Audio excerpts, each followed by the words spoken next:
नमस्कार जय जगन्नाथ। भाव विनोदिया ठाकुर सी भावरे बंधा तांको बिना भक्तर स्थिति अकल्पनीय। पतित उद्धार पाई फरफर ही उड़ुए तांकर पतित पावन नेत। पतित जनर दरदिया बंधुटी होउछंती महाप्रभु। से दरदिया बंधु महाप्रभु चरण कमल प्रणति बाढ़ी आज अध्यायर अनुभूति को आरंभ करवा।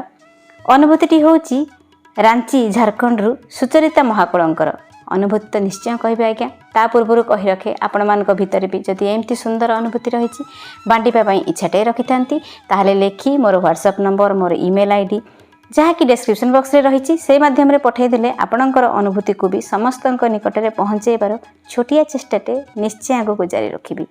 आसतु जानिबा आज अनुभूति। जीवन रूपक हारटी अनेक संपर्क गुंथि होता है फूलटे होगी किंतु सेथि मध्यरु किछि संपर्कर फूल निज दिव्य सुबास हृदय एक निरा स्थानटे अधिकार करिथाए। सुचरिता मैडम को पाई सेहीपरि एक दिव्य संपर्क सेहीपरि एक दिव्य संपर्कर फूलटे थिले तांकर खुड़ी माँ माँकर थिले सी खुड़ी सबो नाते नातनी तांको खुड़ी बोली डाकुथिले किंतु सुचरिता मैडम कहती तांको ठारु ही आरंभ होइतिला खुड़ी माँ डाक। खुड़ी माँ थिले तांकर जने स्नेहमयी महिला। निजर कहबा पई तांको खुड़ी माँकर के पिलापिली नथिले सत किंतु खुड़ी माँ पाखे कि मंत्र थिला के जानी से समस्त को आपणे नौथिले। पिला दिनर से अभुला स्मृति एबे भी मन दर्पण में भासी उठे सुचरिता मैडम जितेबाला सुचरिता मैडम बहुत छोट होती बापांकर भुवनेश्वर स्थित कृषि विद्यालय तरफ अमेरिका जीवार स्थिर होते। तेणुक सुचरिता मैडम को भौणी को माँ नहीं कटक रे आई घर छाड़ी था। 3.5 वर्ष पर्यंत आई घर ही कटि थाए। से आई घर छोट पिला बोली कहले केवल सुचरिता मैडम भौणी ही थिले। समस्ते बहुत स्नेह आदर करते किंतु सबुठारु गेला नातनी होते से खुड़ी माँ दंडे न देखिले से समस्त को पचारि बुझुले मो खुड़ी माँ कुआड़े गले।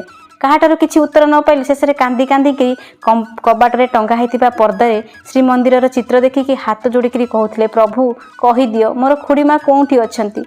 समस्ते एभलिया देखिकी पिलाड़ी में देखी सुचरिता मैडम हसुथिले। से अल्प बयस से छोट बयस ही सुचरिता मैडम कहती से जानी जे भगवान होउछंती सर्वमय कर्ता तांको द्वारा ही सबू किछि संभव। एई टिकक विश्वास से छोट बयस ही दृढ़ीभूत हो जाइथिला सुचरिता मैडम को मन में। पिला बेले सुचरिता मैडम समस्त को कहती मु बड़ होइकरी डाक्तर हेबी आ मो खुड़ीमार जदि देह टिके खराब हुए तेबे मु भल करदेबी। मात्र से सौभाग्य जुटी न थाए सुचरिता मैडम को जीवन में। साधारण लोकटी हुई ही रही जाइछंती सी। ये तो थिला पिला दिनर किछि अभुला स्मृति सुचरिता मैडम एबे फेरी आसीबा आमे वर्तमान को 2010 मसीहार घटना। से वर्ष सुचरिता मैडम सान अजा और खुड़ी माँ जहाँ को सी दादू बोली डाकती सान अजा को से दुहींकर अवस्था शारीरिक अवस्था भल न थाए। दुहें शଯ୍याशायी थांती। दादू तांकर एप्रिल मासरे चली जाइथांती आ दादूंकर चली जावा खबर शुणिकी आखिर लुह को अटकाई पारि नथांती सुचरिता मैडम पड़ जाए मन पड़ जाए सबू किछि दादूंक सह पिला दिनर बिताई से अभुला स्मृति सब मन पड़ जाए।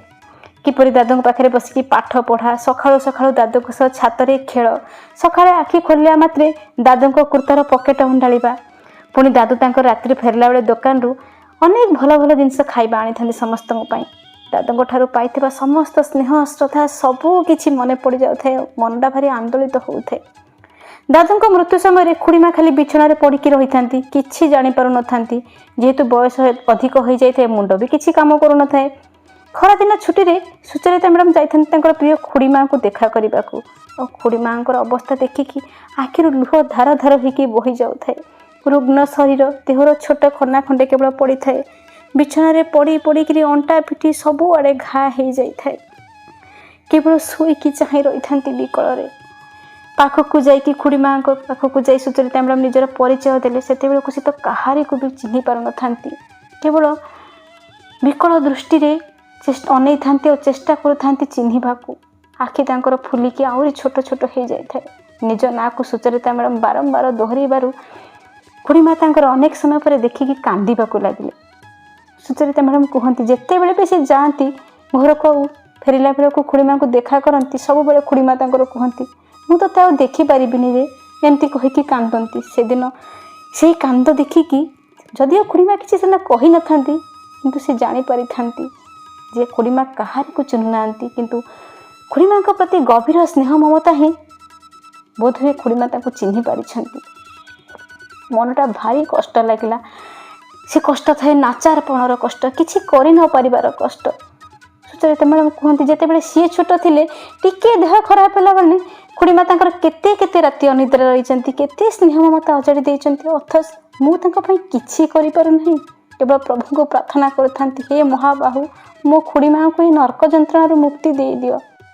सेठू खुड़ीमा पाखे बसिकी खुड़ीमा मुंड को कोल को नहीं आसिकी कान केवल प्रभु जगन्नाथ नाम कहवाक लगे सुचरिता मैडम। सेठू फेरला परे सब बेले केवल खुड़ीमा विषय भाबुथांती सी कौन बा सी करें सी विश्व नियंता पतित पावन महाप्रभु श्री जगन्नाथ को प्रार्थना करने छड़ा। खुड़ीमा को देखि आसिबा परे गोटे दिन पर पुरी जीवार स्थिर होता है प्रभु को दर्शन पाई। बैशाख मासर मुंड फटा करारे पिला नहीं पुरी जीवा कष्टसाध्य जदिओ थाए किंतु नीलाचल नायकों से श्वेत पद्म सदृश नयन मन पड़गला मन भारी विचलित होता है। प्रभु को प्रार्थना करुथंती, प्रभु हे सबू चिंता तुम पदे समर्पी देली, तुमरी डोरी रे टाणी नियो प्रभु। तापर दिन पुरी बाहरी थांती। घर बाहरला बेले खरा होता है किंतु किछि बाट गला परे पाग जेमती छाई छाई हो जाए, आकाश रे ठाया ठाया कला मेघ भासुए। पागर अनुकूलता देखिकी प्रभुंकर करुणा कथा मन पड़ जाए। पाग जेहेतु अनुकूल थाए तेणुक यात्राटा भी आमददायक थाए। देखु देखु जाई बड़दाण्ड पहुंची जाती प्रभु उद्देश्य मुंडियाटे मारी था पवन में उड़ुवा फर फर हो पतित पावन बाना को मुंडियाटे मारी था। सिंहद्वार पतित पावन को दर्शन कर 22 पाहस भक्तजन पदधूली मुंडे मारी काशी विश्वनाथ पाखे जा पहुंची था। कथार परा अच्छी श्रेष्ठ वैष्णव होउछंती महादेव, तेणु शिव ठाकुर करुणा प्राप्त कले जाइकी महाप्रभु को दर्शन पाइपर। जिते बड़े मंदिर बेढ़ा भितर पहुंची था श्रीमंदिर शिखर विराजित नीलचक्र को मुंडियाटे मारुता। सुचरिता मैडम कहती गोटे टपा वर्षार बिंदु कपाल आसिक पड़ जाए। मनटा पूरा उल्लसित हो उठी थाए, लगुए जमी से वर्षार जलबिंदु नथिला तो सतबा प्रभुंर करुणार बारी ही झरी पड़ता से कपाल। शेष बड़ देउल पहुंची गरुड़ स्तंभ पछरे महाप्रभु को दर्शन करुता। भक्तों भिड़े जमी तीन ठाकुर लुचकाड़ी खेलुला बेले बोध होए। गरुड़ स्तंभ निकट में कांथरे श्री चैतन्य महाप्रभु हाथर 3 आंगुठीर चिन्ह विराजित। किंबदंती अनुसार किंबदंती कहे जे श्री चैतन्य महाप्रभु श्री राधाकृष्ण जुगल मूर्तिर अवतार थिले। श्रीकृष्ण कला तांको पाखरे विद्यमान थिले मध्य से श्रीराधा परी महाभाव तल्लीन हो उठुथिले। श्री जगन्नाथ थिले तांकर प्राण प्रिय कृष्णचंद्र। से जीवनर शेष 18 वर्ष श्रीक्षेत्र में ही बिताई। कृष्ण प्रेम भक्तिर सुधारस जगत को प्लावित करथिले। कथारे अछि श्री चैतन्य महाप्रभु नित्य बड़देड़ को जाउथिले आ गरुड़ स्तंभ पाखरे छिड़ा होई भाव विह्वल हृदय प्रभु चकाडोल को दर्शन करथिले। तांकर गभीर प्रेम भक्ति पथर तरली जाइथिबार विश्वास अछि, जार निदर्शन स्वरूप 3 आंगुठीर टीप चिन्ह गरुड़ स्तंभ निकटस्थ कांथरे विद्यमान। श्रीमंदिर को जिते बेले चाहती सुचरिता मैडम कहती सेठी मुंडियाटे मारती, भारी भल लगे। सेठी भिड़ कमी जाए जाकि संपूर्ण भाव में निकट में पहुंची था कला श्रीमुख को दर्शन कर कूल आ से कूलर साक्षी आ सखा होती सी प्रभु को दर्शन कर आखि छल छल हो उठे, जेते देखिले भी मन भरे ना। सुचरिता मैडम कहती बेले बेले लगे प्रभुंर रूप कि विश्वरूप। दर्शन करुला बेले मनरे भावती यही नयन साइती रखी से कोटि कंदर्पर माधुर्य को, किंतु पर मुहूर्त जेते चेष्टा कले भी प्रभु संपूर्ण रूप मन में भावी पारती ना। मंदिर बेढ़े थी समस्त देवादेवी को दर्शन कर पुणी थे मन बुझी न था आसी था से जगह गाड़िया पाखक। सेठी जड़े नना तुलसी और पद्मफूलर हार बिक्री करुँच। से समय प्रभुंर चंदन लगी बेश होते, तेणुक मन ही थे हारटे नहीं प्रभु को अर्पण करने को। फूल हारटे किणिकी जड़े नना हाथ को बढ़ई दे था। नना जनक समस्त हाथ से फूल तुलसी हार उपर रखिकी किसी मंत्र पढ़िले तापर पचारे कहार नाम चढ़े बोली। हठात सुचरिता मैडम तुंडर स्वामी नाटी बाहरी जाए। तापर से प्रभु पाद तलू किसी तुलसी और गोटे पद्मफूल आणिकी दे था। आखिरे आनंदश्रु भरी जाए। मन मन कहते प्रभु तू मोरी जिनिस तुमको अरपुछि, ये मालार प्रतीक रूपे आम समस्ते तुम सृजन समर्पित प्रभु। ठीक से समय गोटे कथा मन को आसी था और निजक भारी स्वार्थपर मन होता है। सुचरिता मैडम को भावुंट मो खुड़ीमा केते कष्ट पाउछंती, तांको नारे फूलहारटा चढ़े हो न था। पर प्रभु को पुणी थे प्रणाम करी कहते हे अंतर्जामी कालिया ठाकुर तुम तो सबू जान, फूलहारटी मो खुड़ीमा नारे अर्पण कली प्रभु ग्रहण कर। खुड़ीमा दीपटे जाली था। मंदिर रे किसी समय बीते अभड़ा पाई घर को फेरी था, कहीं अभड़ा बिना प्रभु दर्शन अपूर्ण रहीगला परी मन हुए। कथारे अच्छी गभीर विश्वासर सह प्रार्थना कले भगवत करुणा भी प्राप्त होता है। प्रति मुहूर्त केवल खुड़ीमा से असहाय मुर्मुष चेहरा भी मन पड़ जाए सुचरिता मैडम को। କାତର ଭାବରେ ପ୍ରଭୁଙ୍କୁ ପ୍ରାର୍ଥନା କରୁଥାନ୍ତି, ପ୍ରଭୁ ମୋ ଖୁଡ଼ି ମାଆକୁ ଏ ନରକ ଯନ୍ତ୍ରଣାରୁ ମୁକ୍ତି ଦିଅ। 1008 ଥର ପ୍ରଭୁଙ୍କ ନାମ ନେଉଥାନ୍ତି ଏକାଗ୍ର ଚିତ୍ତରେ ପ୍ରତ୍ୟେକ ଦିନ। କୁହନ୍ତି ବେଳେବେଳେ ସେ ଶୋଇଥାନ୍ତି, ହଠାତ୍ ଚାହିଁକି ନିଦ ଭାଙ୍ଗିଯାଏ, ଆଉ ମନେ ପଡ଼ିଯାଏ ଖୁଡ଼ି ମାଆଙ୍କର ସେ ଅବସ୍ଥା। ନା ଠିକ୍ ସେ ଶୋଇପାରନ୍ତି, ନା ଠିକ୍ ସେ ଖାଇପାରନ୍ତି, କେବଳ ବିକଳ ହେଇକି ପ୍ରଭୁଙ୍କୁ ହିଁ ରାତି ଦିନ ଡାକୁଥାନ୍ତି, ପ୍ରଭୁଙ୍କୁ ହିଁ ଗୁହାରି କରୁଥାନ୍ତି। ଖୁଡ଼ି ମାଆଙ୍କ ଅବସ୍ଥା ବେଳକୁ ବେଳ ଅଧିକ ସଙ୍କଟପନ୍ନ ହେଉଥାଏ। ମଝିରେ ମଝିରେ ମାମୁଁ ଘରକୁ ଫୋନ୍ କରି ତାଙ୍କ ଅବସ୍ଥା ସେ ପଚାରି ବୁଝିଥାନ୍ତି। ମା ତାଙ୍କର କହୁଥାନ୍ତି, ଯାଇଥିଲି କାଲି ଦେଖିବାକୁ, ପିମ୍ପୁଡ଼ି ଆଖିକୁ କାମୁଡ଼ି ଦେଇଛି। ସବୁ କଥା ଶୁଣିକି ଜୀବନ ପ୍ରତି ଯେମିତି ବିତୃଷ୍ଣା ଆସିଯାଇଥାଏ। ଯେ କିଏ ବି କହୁଥାନ୍ତି ଯେ ଯେମିତି କର୍ମ କରିଛି ସେମିତି ଭୋଗୁଛି। ଏଭଳିଆ ଅବସ୍ଥାରେ ଏ ଦୁଃଖଦାୟକ କଥା କଣ୍ଟା ଫୁଟିଗଲା ଭଳି ମନେ ହୁଏ। କିନ୍ତୁ କ'ଣ ବା ଆଉ କରିବା, ପ୍ରଭୁଙ୍କର ନିର୍ଦ୍ଦେଶ ତ ମାନିବାକୁ ପଡ଼ିବ। ମନେ ମନେ ବେଳେବେଳେ ଭାବନ୍ତି, ପ୍ରଭୁଙ୍କୁ କେତେ ଡାକୁଛି, କାହିଁକି ଶୁଣୁନ ପ୍ରଭୁ। ପୁଣି ଭାବନ୍ତି, ପ୍ରଭୁଙ୍କ ଇଙ୍ଗିତ ବିନା ତ ପତ୍ରଟେ ବି ହଲେ ନାହିଁ। ହୁଏତ ପ୍ରଭୁ କୌଣସି ଭଲ ଦିନ ଆଗକୁ ଆସୁଥିବା ରଥଯାତ୍ରାରେ ଖୁଡ଼ି ମାଆଙ୍କୁ ନେଇଯିବେ, ସେଥିପାଇଁ ପକାଇ ରଖିଛନ୍ତି। ରଥଯାତ୍ରାରେ ମୃତ୍ୟୁ ଲାଭ କଲେ ଯାହାର ଜୀବ ଯାଏ ସେ ପରମ ଗତି ଲାଭ କରେ। ଏ କଥା ଶୁଣିଥିଲେ ସୁଚରିତା ମ୍ୟାଡ଼ାମ୍। ମନକୁ ମନ ସେ ବୁଝେଇକି ରଖିଥାନ୍ତି। ଏମିତି ଦିନ ପରେ ଦିନ ଗଡ଼ି ଚାଲିଥାଏ। ପ୍ରଭୁଙ୍କର ନବ ଯୌବନ ବେଶ ଆସି ପହଞ୍ଚିଥାଏ। ତା ପରଦିନ ଥାଏ ରଥଯାତ୍ରା। ତେଣୁକରି ଘରେ ଗୋଟେ ଛୋଟିଆ ପ୍ରସ୍ତୁତିଟିଏ କରୁଥାନ୍ତି ରଥଯାତ୍ରା ପାଇଁ ସୁଚରିତା ମ୍ୟାଡ଼ାମ୍। ରାତି ସାରା ନ ଶୋଇକି ଘର ପରିଷ୍କାର କରୁଥାନ୍ତି। ଘରେ ସମସ୍ତେ ଶୋଇପଡ଼ିଥାନ୍ତି, କାଳେ କାହାର ଶବ୍ଦରେ ନିଦ ଭାଙ୍ଗିଯିବ। ତେଣୁକରି ଧୀରେ ଧୀରେ ବହୁତ ସାବଧାନର ସହ ସବୁ କାମ କରୁଥାନ୍ତି। ସେତେବେଳକୁ ରାତି 12ଟା ବାଜିଯାଇଥାଏ। ତଥାପି ବି ଏତେ ମନରେ ଉତ୍ସାହ ଥାଏ ଯେ ରଥଯାତ୍ରା ପାଇଁ ସାମାନ୍ୟ କ୍ଳାନ୍ତି ବି ଅନୁଭବ କରୁନଥାନ୍ତି ସିଏ। ଯେମିତି ମନେ ହେଉଥାଏ ପ୍ରଭୁଙ୍କ ପାଇଁ ଆଜି ସବୁ କିଛି କରିଦେବି, ସବୁ ପରିଷ୍କାର କରିଦିଅନ୍ତି କି। ଏହି ସମୟରେ ଯେମିତି ତାଙ୍କ ଅନ୍ତରାତ୍ମା ଭିତରୁ କିଏ ଗୋଟେ କହିଲା, ତୁ ଏତେ କାମ କରୁଛୁ, ତତେ କାଲି ମୁଁ ପୁରସ୍କାରଟେ ଦେବି। ଅନୁଭବ ହେଉଥାଏ ସ୍ୱରଟି ଯେମିତି ଅନ୍ତରରେ ବିରାଜିତ ପରମେଶ୍ୱରଙ୍କର। ମନେ ମନେ କହୁଥାନ୍ତି, ପ୍ରଭୁ ଯାହା ଦେବ ତାହା ତୁମର ପରମ କୃପା ବୋଲି ଜାଣିବି। ରଥଯାତ୍ରା ଦିନ ପ୍ରଭୁଙ୍କୁ ମନ ଭରିକି ପୂଜା କରିଥାନ୍ତି। ପ୍ରଭୁଙ୍କ ପାଖରେ ଭୋଗ ଦେବା ପାଇଁ ଖେଚେଡ଼ି, ଡାଲମା, କ୍ଷୀରି ଇତ୍ୟାଦି ରୋଷେଇ କରୁଥାନ୍ତି। ଦୂରଦର୍ଶନ ସେପଟେ ରଥଯାତ୍ରାର ସିଧା ପ୍ରସାରଣ ବି ଦେଖୁଥାନ୍ତି। ପ୍ରଭୁଙ୍କୁ ଦେଖି ଦେଖି ରୋଷେଇ ସରିଯାଇଥାଏ। 3 ଠାକୁର ପହଣ୍ଡିରେ ଆସିକି ରଥରେ ବିଜେ କରିଥାନ୍ତି। ପ୍ରଭୁଙ୍କ ନିକଟରେ ସବୁ ବ୍ୟଞ୍ଜନ ରଖି ଶ୍ରଦ୍ଧାର ସହ ଭୋଗ ଅର୍ପଣ କରି କହୁଥାନ୍ତି, ପ୍ରଭୁ ଏ ଭୋଗର ପ୍ରତୀକ ରୂପେ ଏ ଦେହ, ଏ ମନ, ଏ ଆତ୍ମା ସବୁ କିଛି ତୁମ ଅଭୟ ଛନ୍ଦ ପଦରେ ସମର୍ପି ଦେଇଛି। ଅନ୍ତରର ଆକୁଳତାର ସହ ମାଗୁଣି କରୁଥାନ୍ତି, ପ୍ରଭୁ ଅଚେତ ଅସହାୟ ଅବସ୍ଥାରେ ପଡ଼ି ରହିଥିବା ମୋ ଖୁଡ଼ି ମାଆକୁ ମଧ୍ୟ ତୁମ ଶ୍ରୀପଦରେ ଶରଣ ଦିଅ ପ୍ରଭୁ। ଖୁଡ଼ି ମାଆଙ୍କର ଅବସ୍ଥା ମନେ ପଡ଼ିଯିବାରୁ କିଛି ସମୟ ପାଇଁ ମନଟି ଦୁଃଖ ହୋଇଯାଇଥାଏ, ଆଖି ଛଳ ଛଳ ହୋଇଯାଇଥାଏ। ପ୍ରଭୁଙ୍କୁ ପରମ ଶ୍ରଦ୍ଧା ଭକ୍ତିର ସହ ପ୍ରଣିପାତ କରିଥାନ୍ତି। ଭୋଗ ବଢ଼ା ସରିଥାଏ। ଟିଭିରେ ବସି ରଥଯାତ୍ରା ଦେଖୁଥାନ୍ତି। ଠିକ୍ ଏହି ସମୟରେ ଫୋନ୍ଟି ରିଙ୍ଗ ହେଲା। ସ୍ୱାମୀ ଯାଇକି ତାଙ୍କର ଫୋନ୍ ଉଠେଇଲେ। ସେପଟରୁ ମା କହୁଥାନ୍ତି, ଖୁଡ଼ି ମା ଚାଲିଗଲେ। ଦୌଡ଼ିଗଲେ ସୁଚରିତା ମ୍ୟାଡ଼ାମ୍, ଫୋନ୍ଟି ଧରିଲେ। ମା ସେପଟୁ କହୁଥାନ୍ତି, ଏହି ଅଧଘଣ୍ଟା ହେଲା ଖୁଡ଼ି ମା ଚାଲିଗଲେ। ଆଜି ସକାଳୁ ପାଣି ଟୋପେ ବି ତାଙ୍କ ପାଟିରେ ଯାଉନଥିଲା। ସ୍ତବ୍ଧ ହେଇ ରହିଗଲେ ସୁଚରିତା ମ୍ୟାଡ଼ାମ୍ ଖବର ଶୁଣିକି।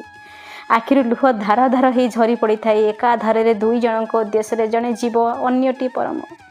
ମହାବାହୁଙ୍କୁ ଅଶ୍ରୁ ପ୍ରଣିପାତ ଜଣାଇଲେ। ଟିଭିରେ ପ୍ରଭୁଙ୍କୁ ଦେଖୁଥାନ୍ତି। ଅନୁଭବ ହେଉଥାଏ ଯେମିତି ସମ୍ପୂର୍ଣ୍ଣ ରୂପେ ସେ ସମ୍ମୁଖରେ ଉଭାଇ କରୁଣାର ଜଳ ବରସି ଦେଉଛନ୍ତି।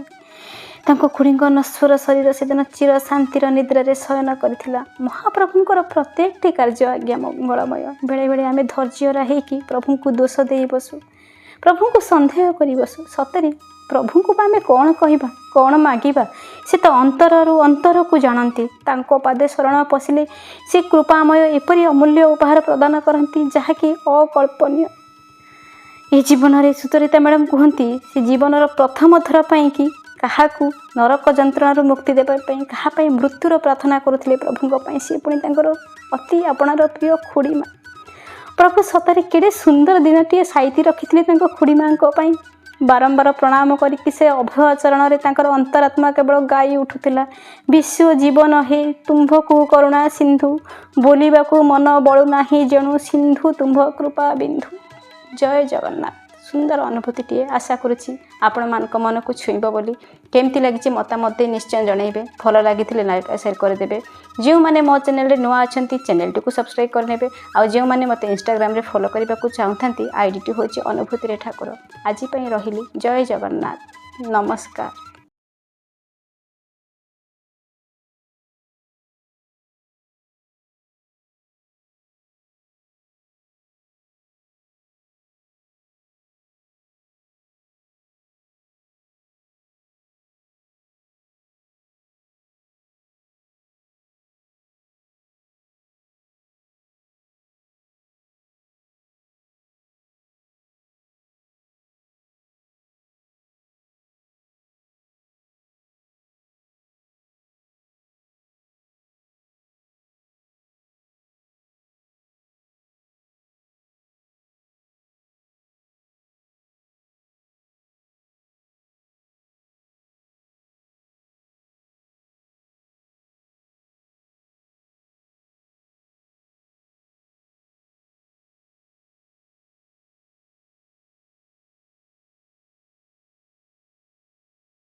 ତାଙ୍କର ଗଭୀର ପ୍ରେମ ଭକ୍ତିରେ ପଥର ତରଳି ଯାଇଥିବାର ବିଶ୍ୱାସ ଅଛି, ଯାହାର ନିଦର୍ଶନ ସ୍ୱରୂପ 3 ଆଙ୍ଗୁଠିର ଟିପ ଚିହ୍ନ ଗରୁଡ଼ ସ୍ତମ୍ଭ ନିକଟସ୍ଥ କାନ୍ଥରେ ବିଦ୍ୟମାନ। ଶ୍ରୀମନ୍ଦିରକୁ ଯେତେବେଳେ ଯାଆନ୍ତି ସୁଚରିତା ମ୍ୟାଡ଼ାମ୍ କୁହନ୍ତି ସେଠି ମୁଣ୍ଡିଆଟିଏ ମାରନ୍ତି, ତାଙ୍କୁ ଭାରି ଭଲ ଲାଗେ। ସେଠି ଭିଡ଼ କମିଯାଇଥାଏ, ଯାଇକି ସମ୍ପୂର୍ଣ୍ଣ ଭାବରେ ନିକଟରେ ପହଞ୍ଚିଥାନ୍ତି, କଳା ଶ୍ରୀମୁଖଙ୍କୁ ଦର୍ଶନ କରୁଥାନ୍ତି। ଏ କୂଳ ଆଉ ସେ କୂଳର ସାକ୍ଷୀ ଆଉ ସଖା ହେଉଛନ୍ତି ସିଏ। ପ୍ରଭୁଙ୍କୁ ଦର୍ଶନ କରି ଆଖି ଛଳ ଛଳ ହେଇ ଉଠେ, ଯେତେ ଦେଖିଲେ ବି ମନ ଭରେ ନାହିଁ। ସୁଚରିତା ମ୍ୟାଡ଼ାମ୍ କୁହନ୍ତି ବେଳେବେଳେ ଲାଗେ ପ୍ରଭୁଙ୍କର ରୂପ କି ବିଶ୍ୱରୂପ। ଦର୍ଶନ କରୁଥିଲା ବେଳେ ମନରେ ଭାବନ୍ତି ଏଇ ନୟନରେ ସାଇତି ରଖିବି ସେହି କୋଟି କନ୍ଦର୍ପର ମାଧୁର୍ଯ୍ୟକୁ, କିନ୍ତୁ ପର ମୁହୂର୍ତ୍ତରେ ଯେତେ ଚେଷ୍ଟା କଲେ ବି ପ୍ରଭୁଙ୍କ ସମ୍ପୂର୍ଣ୍ଣ ରୂପ ମନରେ ଭାବି ପାରନ୍ତି ନାହିଁ। ମନ୍ଦିର ବେଢ଼ାରେ ଥିବା ସମସ୍ତ ଦେବାଦେବୀଙ୍କୁ ଦର୍ଶନ କରି ପୁଣି ଥରେ ମନ ବୁଝି ନଥାଏ, ଆସିଥାନ୍ତି ସେଇ ଜଗା କାଳିଆ ପାଖକୁ। ସେଠି ଜଣେ ନନା ତୁଳସୀ ଆଉ ପଦ୍ମଫୁଲର ହାର ବିକ୍ରି କରୁଥାନ୍ତି। ସେ ସମୟରେ ପ୍ରଭୁଙ୍କର ଚନ୍ଦନ ଲାଗି ବେଶ ହେଉଥାଏ, ତେଣୁକରି ମନ ହେଇଥାଏ ହାରଟେ ନେଇକି ପ୍ରଭୁଙ୍କୁ ଅର୍ପଣ କରିବାକୁ। ଫୁଲ ହାରଟେ କିଣିକି ଜଣେ ନନାଙ୍କ ହାତକୁ ବଢ଼େଇ ଦେଇଥାନ୍ତି। ନନା ଜଣକ ସମସ୍ତଙ୍କର ହାତ ସେ ଫୁଲ ତୁଳସୀ ହାର ଉପରେ ରଖିକିରି କିଛି ମନ୍ତ୍ର ପଢ଼ିଲେ